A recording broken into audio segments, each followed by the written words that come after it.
va très bien. Ciao. Ciao. Che succede?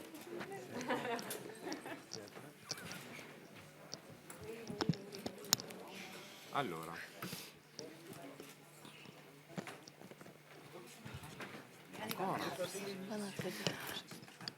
Messieurs, dames,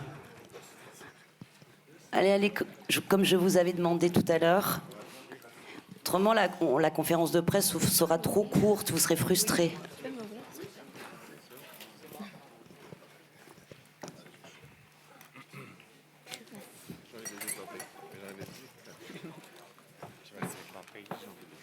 Ah, il y a du monde. Oh, putain. C'est bon.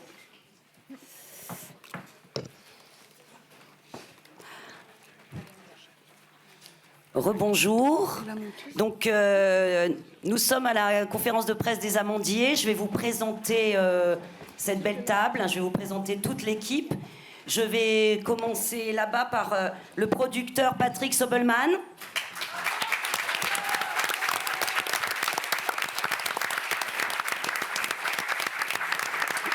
La productrice Alexandra Enochberg.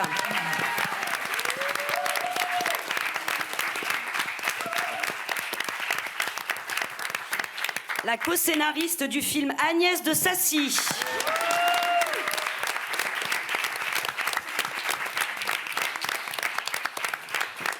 La co-scénariste du film Noémie Lovski.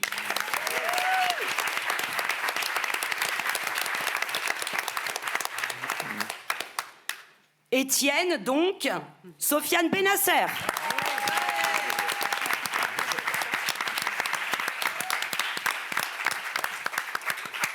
À côté de moi, Michel Escaut.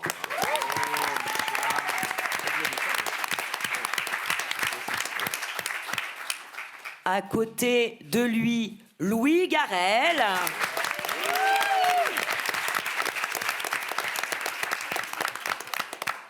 Et puis, l'actrice Nadia Terezevich, pardon, voilà.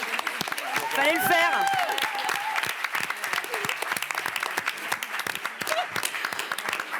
Et au cœur de la table, évidemment, Valeria Bruni Tedeschi.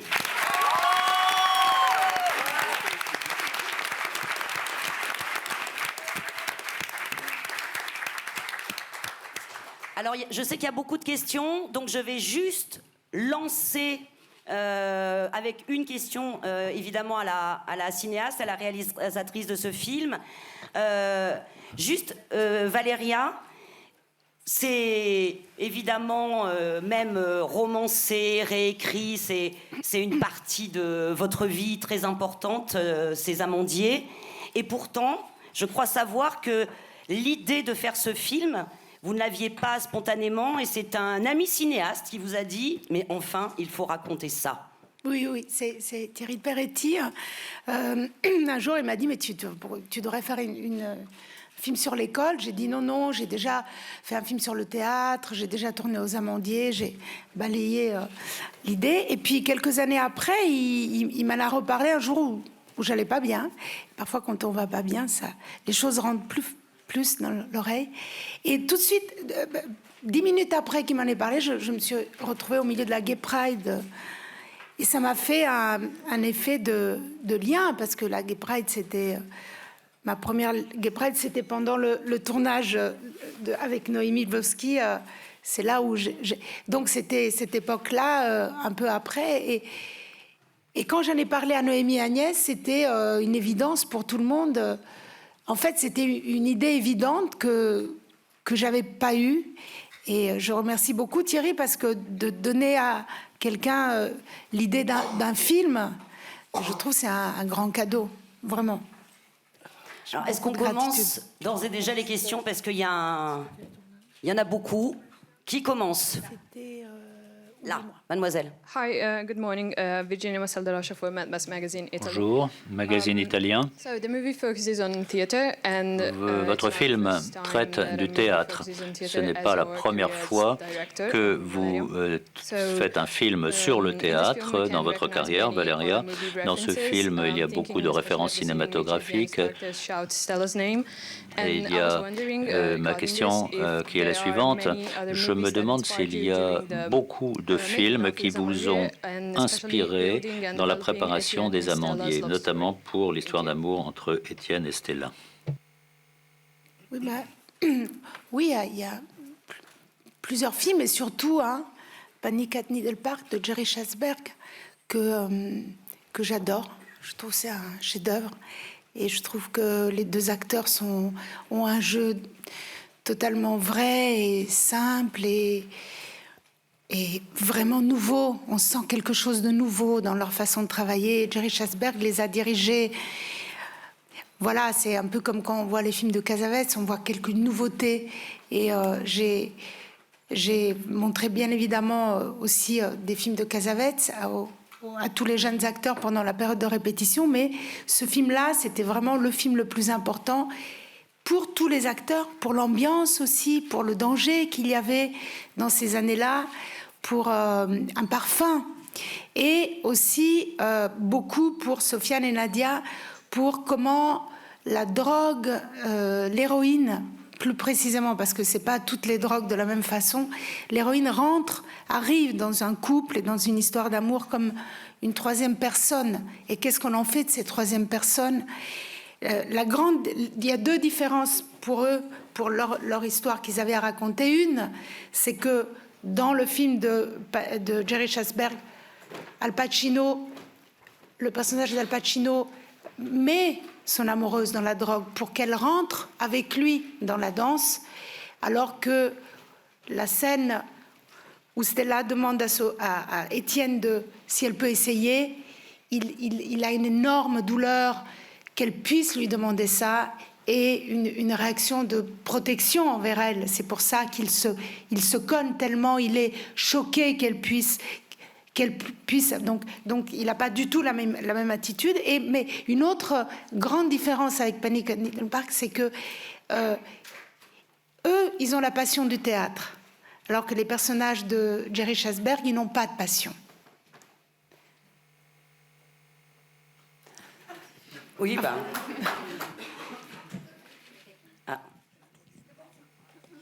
Hi, I'm Flavia from Metropolis, Brazil.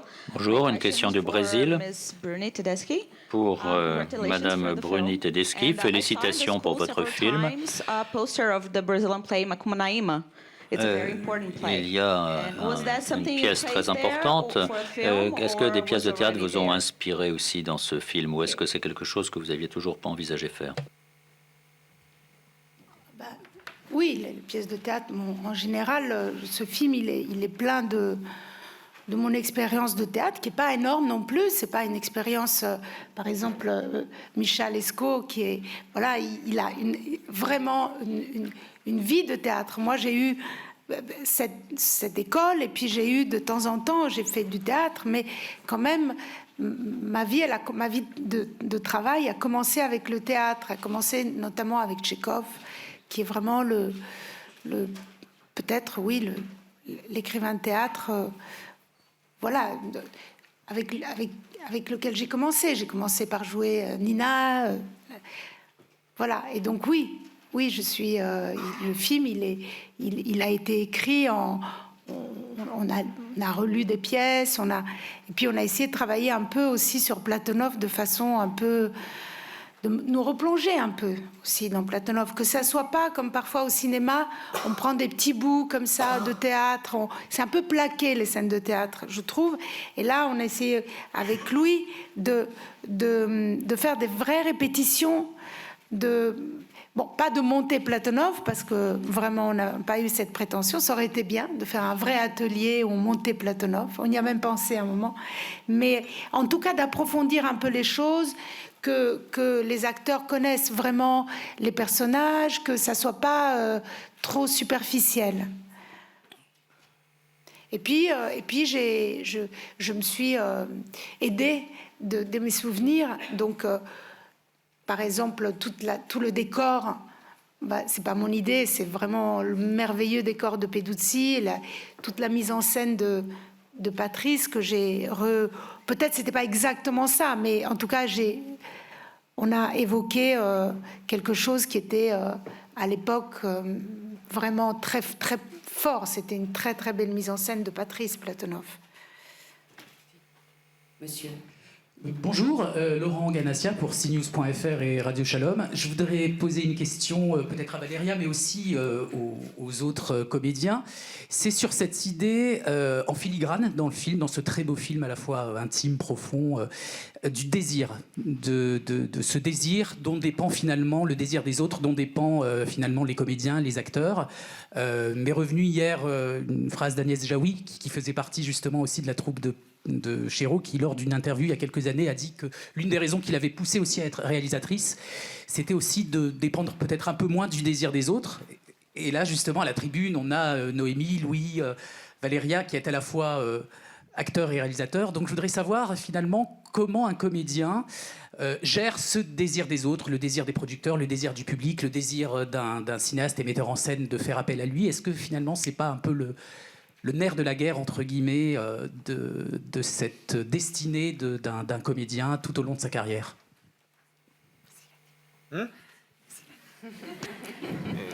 Nadia. Non, je dirais que c'est différent si vous dites... bizarrement, je pense que les gens qui font du théâtre, ils n'ont pas cette sensation-là. Parce qu'un metteur en scène, il a vraiment besoin des acteurs. Et c'est plutôt... Il y a quand même beaucoup moins d'acteurs qui veulent faire du théâtre. Il y en a quand même un peu. Mais c'est d'une certaine manière, les metteurs en scène de théâtre, ils ont besoin des acteurs. Cinéma, tout le monde en vrai peut jouer dans un film. Eh bien vous, par exemple, demain, vous pouvez très bien jouer dans un film, franchement. Ah oui, vous pouvez jouer dans un film. Ah, non mais ça, c'est la vérité. Et donc je dis toujours à la fois, peut-être les grands, pour arriver à être un très grand acteur de cinéma, c'est très difficile, mais pour arriver à ce qu'un acteur devant une caméra soit à peu près bien, en vrai, c'est pas si difficile que ça. Il y en a beaucoup qui sont pas des professionnels qui jouent aussi bien que des acteurs professionnels. Donc c'est plutôt, je dirais que l'acteur de cinéma, c'est plutôt un hobby. C'est pas vraiment un métier. Et c'est d'ailleurs ce qui me plaît dans le film de Valéria, c'est que on voit la difficulté. Par exemple, Micha, qui est un grand acteur de théâtre, par exemple, je pense pas qu'il ait la sensation qu'il dépend du désir des autres. Il dépend des auteurs, ou il dépend des rôles, il dépend des pièces. C'est pour ça que je dis souvent aux jeunes gens qui me disent « Ah, mais qu'est-ce que tu me conseilles? Moi, j'aimerais bien devenir acteur. » Je dis « Mais si tu fais acteur de cinéma, ça ne sera pas un métier, quoi. C'est vraiment un acteur de théâtre. Si tu veux en faire ta vie, si tu veux que ta vie, elle ressemble à quelque chose. Acteur de cinéma, tu as beaucoup de chances que ta vie, elle ressemble un peu à rien, quoi. C'est-à-dire que même si tu as de la chance et que tu travailles... Même imagine un acteur de cinéma, il a de la chance, il fait un film par an, ce qui est déjà énorme, un premier rôle par an. Il va travailler 30 jours sur 365 jours. Le reste du temps, qu'est-ce qu'il va faire? Oui, on peut inventer des formules, il va dépendre du désir des autres, tout ça. Mais en vrai, même, il faudrait qu'il fasse 6 films par an pour que sa vie ressemble à quelque chose. Micha, qui est un acteur de théâtre, sa vie ressemble à quelque chose. Il joue Richard II pendant 2 mois. Après, il a Ivanov 2 mois plus tard. Et entre-temps, il a carrément relu tout Shakespeare, tout Tchekhov, il s'est documenté, tout ça. Donc c'est ça que je dirais, voilà. Et puis surtout, il y a quelque chose de tragique dans le cinéma, parce que si vous êtes un acteur de cinéma, vous avez 70 ans, et que tout d'un coup vous vous dites « Ah, je vais jouer un rôle », mais il a quel âge le personnage? Il a 25 ans. Il va le jouer, ça va être tragique, ça va être pathétique un peu. Alors Micha, il pourrait jouer demain un acteur de 8 ans, un personnage de 8 ans, ça serait super poétique, ça serait au théâtre, sur scène. Donc acteur de cinéma, je dis toujours, c'est pas vraiment un métier, quoi. Mais est-ce que je peux rebondir sur votre question, monsieur? Parce que vous parlez du désir comme si les acteurs en étaient dépendants.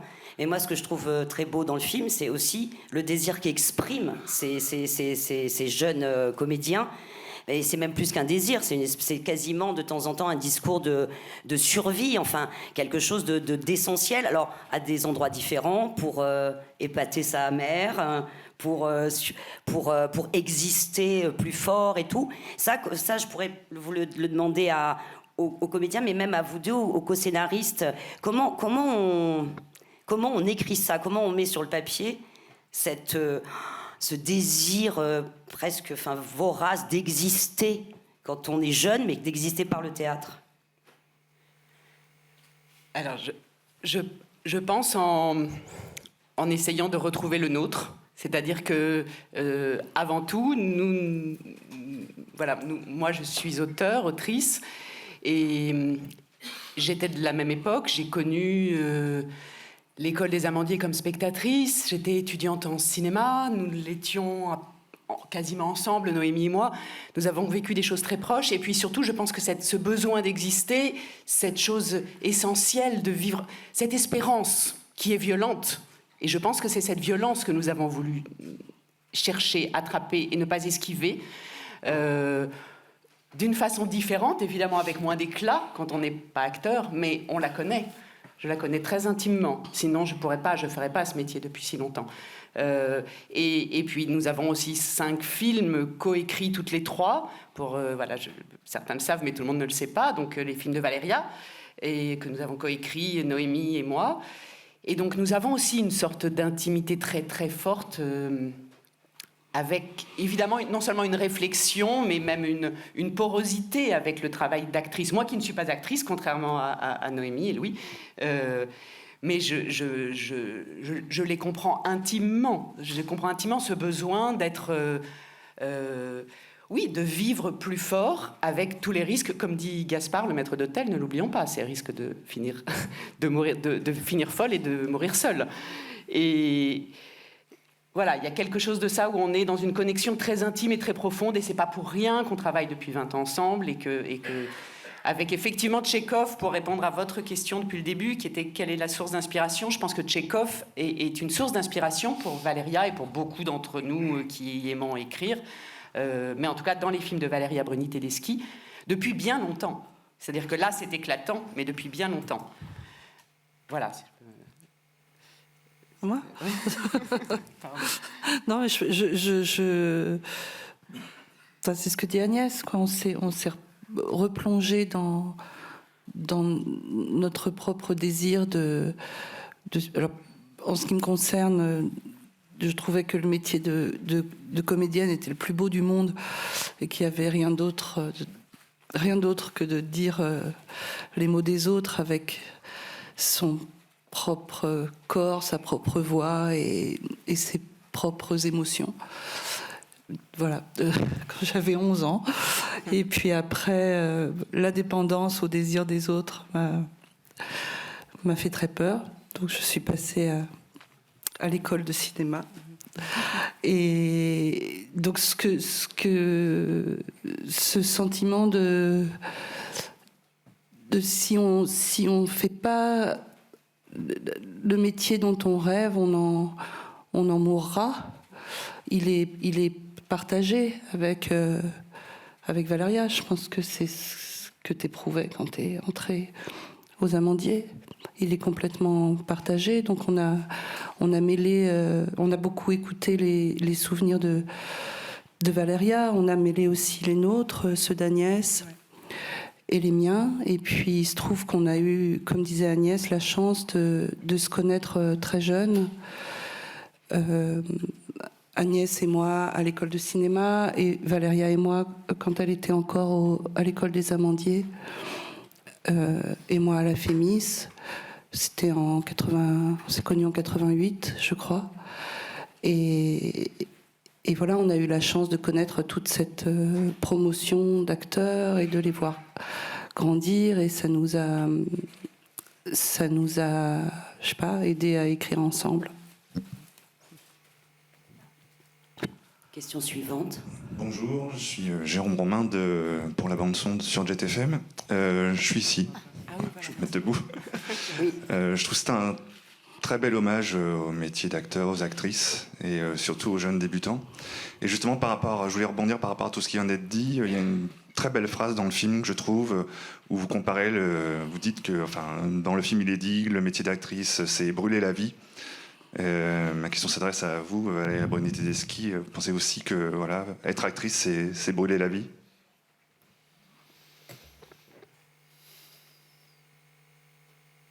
Je sais pas. Je suis pas sûre de ressentir ça aujourd'hui. En ce qui me concerne personnellement, je ne suis pas sûre d'avoir l'impression d'avoir brûlé ma vie. On brûle quand on est sur scène, on brûle quand on est devant une caméra, mais c'est pas une façon de brûler qui me laisse en cendres. Je n'ai pas l'impression d'être détruite par ce métier. Et je pense aussi que c'est grâce au fait qu'à un moment de ma vie, vers 35 ans, comme Noémie, j'ai eu peur d'être dépendante du désir des autres. Il y avait un moment où on me proposait pas grand-chose. Et grâce à Mimo Calopresti, avec qui m'a donné la possibilité d'essayer d'écrire des scènes, je me suis dit, mais je peux écrire des scènes avec mon expérience d'actrice. Et ensuite, j'ai montré ces choses que j'avais écrites à Noémie, qui m'a dit, ça c'est un film et tu dois le faire toi. Et ça, voilà, ça c'est une chose, j'ai beaucoup de gratitude. Je trouve qu'un proche qui vous donne la légitimité ou d'ouvrir comme un nouvel horizon, ça a été un nouvel horizon dans ma vie, le fait de dire, voilà, je peux faire ma propre histoire, je peux raconter ma propre histoire. Et là, je pense que ça m'a rendue indépendante. Et ça a été vraiment très, très vital pour moi dans ma santé mentale, je pense. Madame. Good morning, Mariana Catoir from Fab UK Magazine, United Kingdom. Une question du Royaume-Uni. Je vais poser la question en français. Je voudrais savoir, en fait, déjà, félicitations. C'est une comédie dramatique avec des jolis et profonds sentiments. Et je voulais savoir comment ça fait de travailler avec des jeunes acteurs, qu'est-ce qu'ils ont ressenti, qu'est-ce qu'ils vous ont dit par rapport à cette expérience merveilleuse, et de suite, si ça pourrait avoir, si vous avez planifié une suite avec la suite des personnages. Merci. Peut-être c'est bien de les faire parler eux, et après je vous répondrai après. Si ça vous dérange pas, madame, oui. Si les acteurs pouvaient raconter comment on travaille avec Valéria dans cette fureur de vivre et de jouer. S'il y a une suite, de toute façon, Sofiane, toi tu seras pas dedans, hein, puisque tu meurs à la fin. Non, parce qu'il y a beaucoup de fantômes dans mes films, et donc il peut très bien revenir. Ça, c'est... Nadia ou Sofiane, vous voulez... Il y a eu 3 mois de casting. Non, il y a eu combien? 3 mois de casting. 3 mois de casting. Donc, c'était beaucoup de travail. Moi, personnellement, Sofiane, en tous les cas, je ne le voyais pas comme des castings quand j'allais là-bas, mais comme des leçons de travail. Et je me disais que si j'étais pas pris, c'était pas grave, parce que en fait j'avais appris plein de choses, j'avais rencontré des gens qui m'avaient fait grandir. Et c'était quoi la question? C'était quoi la question? Comment c'était après de travailler? Après, moi, du coup, comme il y a eu 3 mois de casting, moi, je crois que, en fait, c'est comme si j'avais signé un genre d'engagement et qu'elle me faisait confiance, et puis moi, je lui faisais confiance. Elle n'était pas trop sur mon dos. Et ça, j'ai bien aimé. Et c'était très enrichissant, en tous les cas. C'est quelqu'un de grand pour moi. C'est une grande réalisatrice. Je la connaissais pas trop je la connaissais pas du tout, en fait. Et ouais, en tous les cas, moi personnellement, et je crois que tous ceux qui sont avec nous, tous les autres comédiens, ils ont grandi de ce truc-là, de ce film, en tous les cas. Ouais. Et Nadia? C'est vrai qu'on a vraiment eu beaucoup de chance, parce qu'au-delà du tournage, je crois il y a eu un moment où on était... Là, vous posez la question du désir, si on était dépendant. En fait, la Valéria, elle nous a tellement mis dans un moment de travail, vraiment, c'est-à-dire de chercher en permanence, de ne pas avoir peur des échecs. Elle cherchait des accidents, elle cherchait tout ce des erreurs. Du coup, on n'était pas dans la recherche d'un résultat. Et c'était vraiment tellement extraordinaire d'avoir ce collectif ensemble, de chercher et du coup de pas être dans un... Je me rappelle même pas des scènes ou d'un tournage, c'est les périodes de répétition, de vie, tout se mêle. Et je pense que d'ailleurs, c'est peut-être ce que tu as vécu aux Amandiers, c'est cette transmission d'un travail et d'une grande discipline et d'un collectif soudé où la vie se mêle un peu au jeu et où les frontières se brouillent un peu parce que je pense qu'on a vraiment eu des liens très forts et ça nous a vraiment soudés. Puis c'était fou de voir le film hier parce qu'on l'a découvert là et j'ai l'impression de voir tous les souvenirs se mêlent au tournage, au film. Enfin, c'est très étonnant comme expérience. Voilà. Mais en tout cas, on n'en sort pas, on en sort différent, quoi. Il y a un avant et un après, je pense. Madame.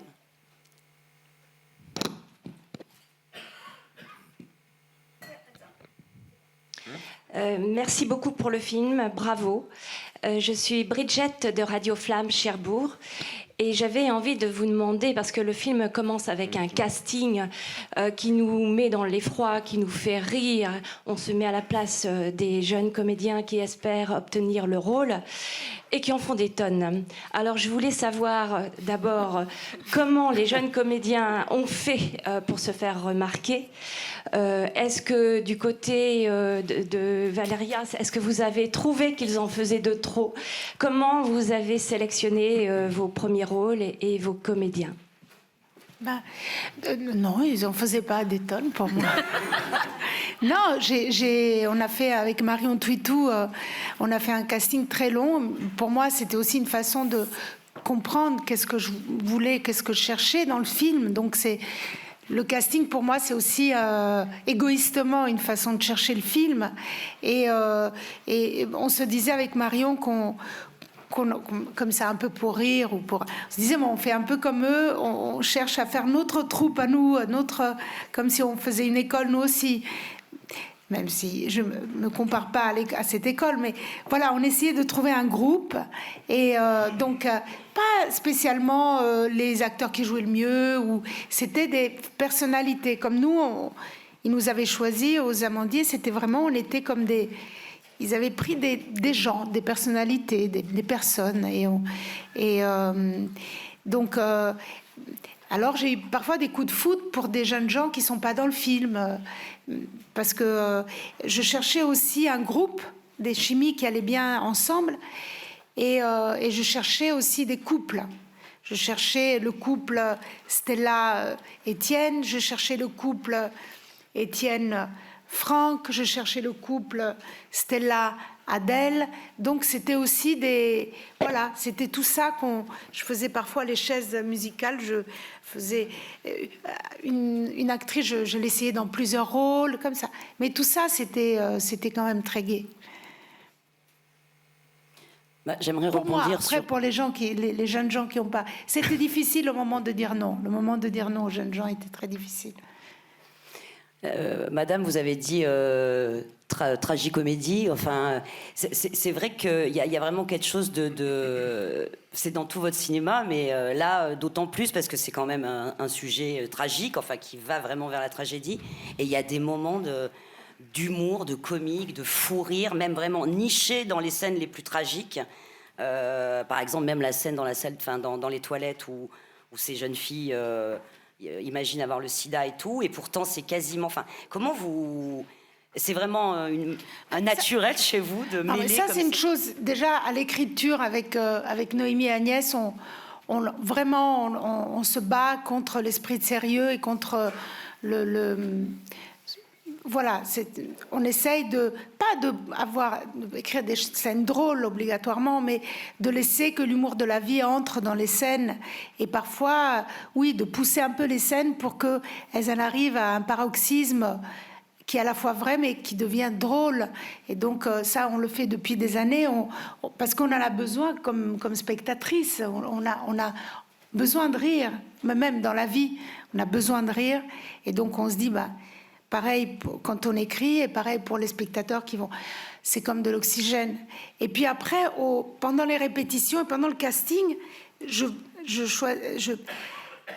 essayé de comprendre si les acteurs que je choisissais étaient d'accord pour avoir de l'autodérision, pour ne pas avoir l'esprit de sérieux, et pour essayer de travailler avec ce qu'on appelle leur clown.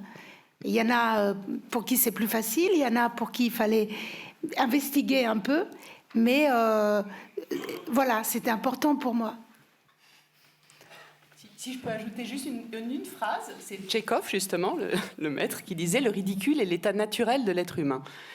Et c'est une phrase qui nous a inspirés, portés depuis très longtemps à travers quasiment tous les films, de chercher ce point de déséquilibre, où tout d'un coup, même dans la situation la plus tragique, il y a quelque chose qui peut surgir, de drôle, voire de ridicule, dans le beau sens du terme. Bonjour, Frédéric Pougeot, le Mac Cinéma. Je vais poser une question qui pourrait s'adresser à Valéria ou au scénariste, mais je vais la poser pour les acteurs. À un moment dans le film, vous faites dire, je suppose que c'était la vraie vie à Chéreau, qu'il a choisi Platonov parce que c'est un film sur la jeunesse qui s'échappe quelque part. Et du coup, vous, Valéria, vous avez fait un film aussi sur la jeunesse qui s'échappe. Et la différence, c'est que d'un côté, on partait de Tchekhov. Là, on parle d'une matière vivante, un passé que vous avez connu.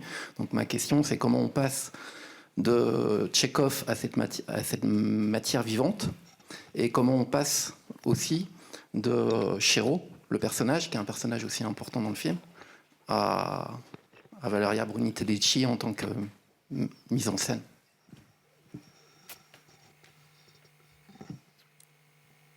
Tu fais des gestes bizarres, t'es comme ça. C'est pour les acteurs. Elle a dit les acteurs. Moi, je joue pas dans le film.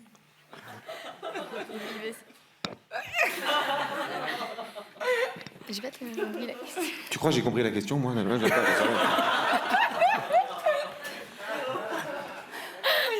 Bah, pour résumer, monsieur, c'est un film, oui, sur le temps, sur la mémoire, le souvenir, le temps. La chose qui est étrange, c'est que voilà, pour fabriquer le film, il y avait un document essentiel, et c'était génial de l'avoir, c'est un documentaire qui s'appelle « Il était une fois 19 acteurs », où en fait, il y a un document...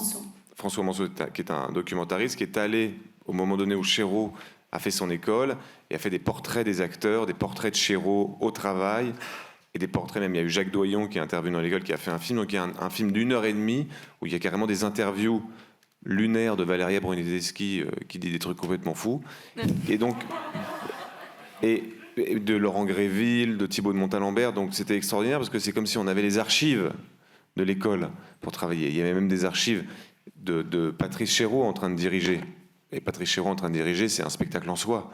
C'est-à-dire que comme c'était un acteur lui-même, c'était pas un metteur en scène qui restait à la table, c'était un metteur en scène qui était comme un buffle avec les acteurs, qui rentrait en fusion avec eux.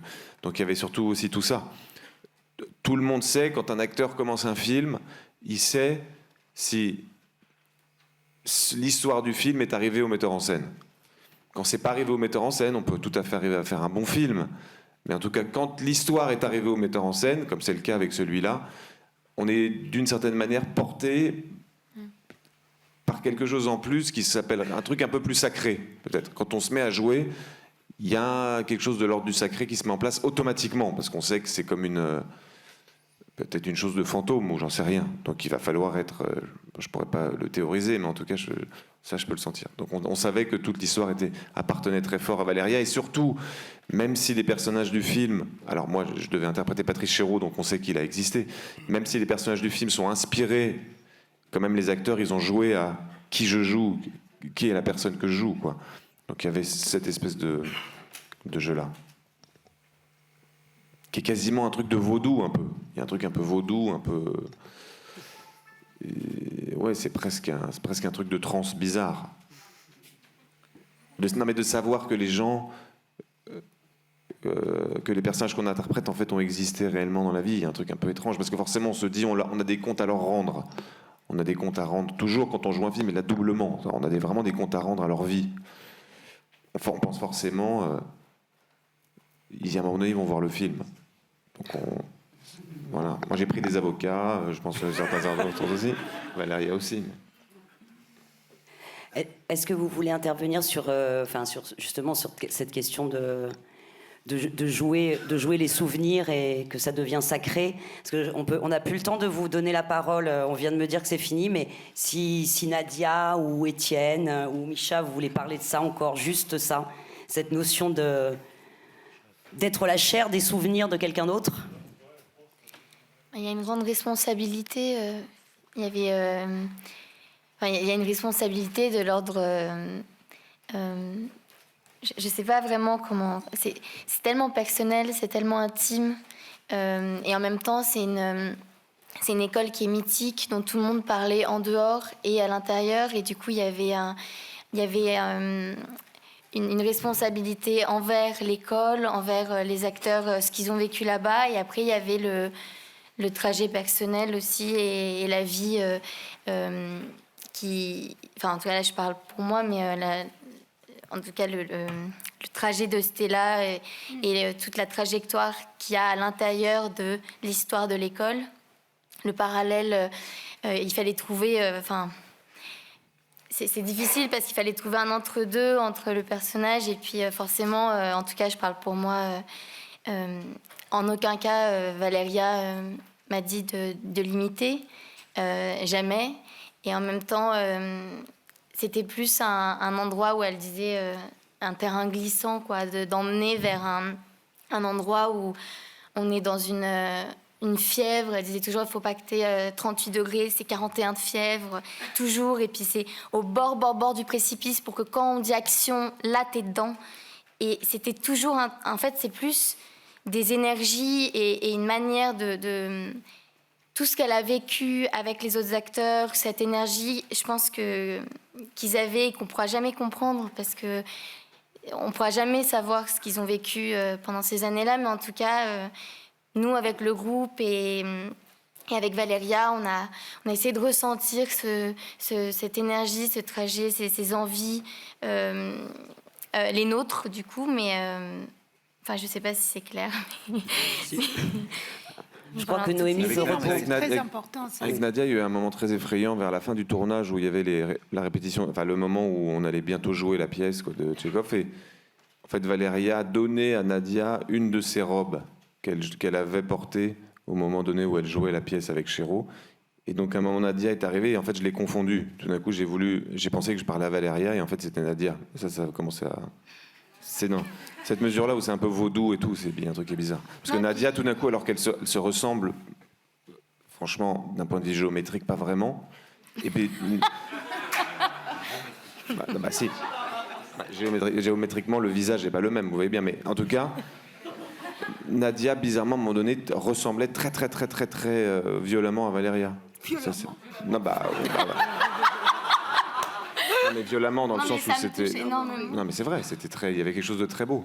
Non, puis au-delà des ressemblances physiques, il y a des choses, en tout cas, j'ai essayé, en tout cas, il y a plein de choses que je comprends chez Valéria que je pourrais jamais... T'es là, mais bon, elle est unique, donc on peut se le dire quand même. Et donc, c'était impossible de la jouer elle, mais en tout cas... Je la comprends à plein d'endroits. Il y a plein de choses où on n'avait pas forcément besoin de parler, mais il y a une forme des sensibilités ou je sais pas, que ça soit la foi ou des choses, des petits détails. Je pense au petit sac à dos rouge. des choses où elle avait juste à me dire des mots et du coup on se connectait à un endroit. C'était comme une forme de langage qu'on avait, mais avec tout le monde. Elle avait créé une forme de truc où on avait des codes. Par exemple, elle parlait pendant les prises. Et en fait, c'était complètement normal. J'avais la voix de Valéria qui me soufflait des choses. Et du coup, des fois, les fous rires viennent aussi du fait que Valéria a joué avec nous, elle était avec nous. Je crois que Patrice Chéreau faisait ça aussi, de parler. D'ailleurs, Louis aussi. Pas pendant les prises. Ah, pas pendant, d'accord. Mais tu parlais non, aussi. On pourrait au théâtre, oui, mais pas au cinéma. Ah, ok. Mais en tout cas, on avait Valéria avec nous dans les scènes. Du coup, j'ai l'impression qu'on a... Noémie, un dernier mot. Qu'elle savait... Oh, pardon. Oui, non, c'est pour... moi, j'ai pas l'impression que les acteurs merveilleux de ce film aient joué les souvenirs de Valéria. Et je vois pas...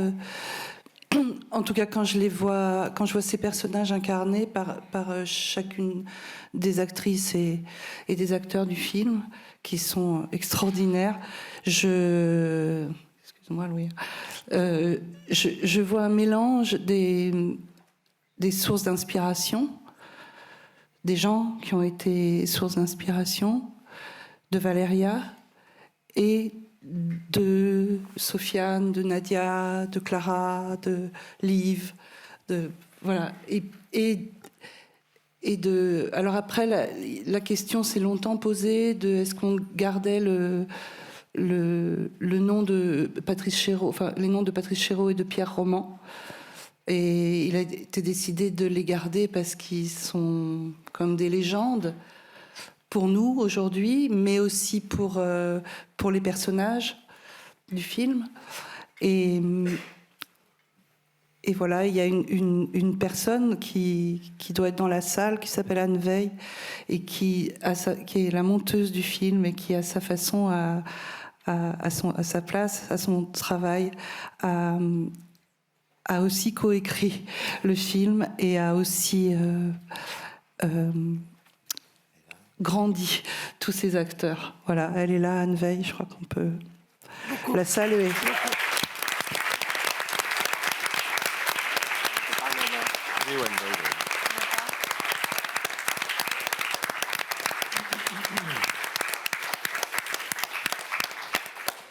Bon je suis absolument désolée, mais m'attristée, mais il faut cette conférence de presse est terminée, mais on a fini sur ce bel hommage.